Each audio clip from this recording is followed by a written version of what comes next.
आप यहाँ हैं? आज जब हम अपने शिष्यों से वार्ता कर रहे थे तो आपको वहां नहीं पाया। मैं वहां उपस्थित नहीं रहना चाहता था। क्यों?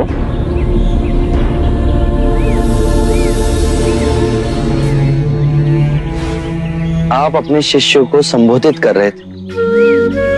यदि स्वाभाविक कोई प्रश्न मेरे मन में जागता तो आपके शिष्यों के सामने उसे पूछना आपको दुविधा में डाल सकता था। परंतु यहां तो एकांत है। अब हम वार्ता कर सकते हैं। कृपा करें, आप दुख के संबंध में कुछ कह रहे थे। क्या आप ये मानते हैं कि दुख सत्य है? क्या आप ये भी मानते हैं कि दुख के कारण भी है? हाँ। यदि कारण है तो दुख तो रहेगा,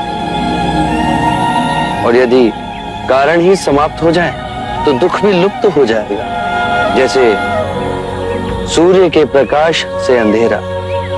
आप सुनी सुनाई बातें नहीं कहते, अपने गहन अनुभव के आधार पर कहते हैं।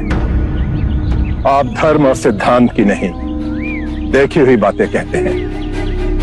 आपने कहा कि मुक्ति का मार्ग है अपने विवेक को जगाना और गूढ़ ध्यान में लिप्त हो जाना, जिससे मनुष्य स्वयं को और इस संसार को भली भांति समझ सकता है। परंतु एक प्रश्न है, ये जो सारी विधियां हैं, रीतियां हैं, पूजा पाठ हैं, क्या ये सब व्यर्थ है?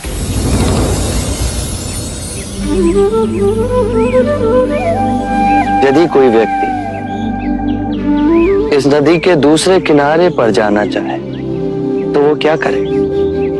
यदि जल गहरा नहीं है तो वो चलकर जा सकता है, और यदि जल गहरा है तो वो नाव की सहायता से जा सकता है, या स्वयं तैरकर जा सकता है।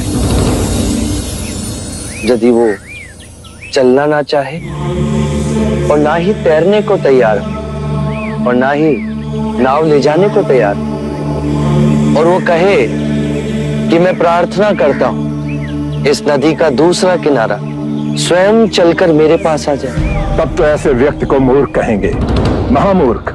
इसी प्रकार यदि व्यक्ति अज्ञान और भ्रांति को अपने विवेक से मिटाएगा नहीं तो परम आनंद और मुक्ति के दूसरे छोर पे कैसे पहुंच पाएगा? चाहे वो पूजा करे या अनुष्ठान या व्रत करे या किसी नीति पर चले, वो इस किनारे ही रहेगा। हमने सारे शास्त्रों को पढ़ा, उन पर व्याख्या की, परंतु जीवन के इतने जटिल सत्य को इतनी सरलता से किसी ने नहीं समझाया, किसी ने नहीं समझाया। आप इस भटकती मानवता को परम ज्ञान का मार्ग दिखाएंगे। आप करुणा के सागर हो। हे बुद्ध, आप हमें अपना अनुयायी स्वीकार करें।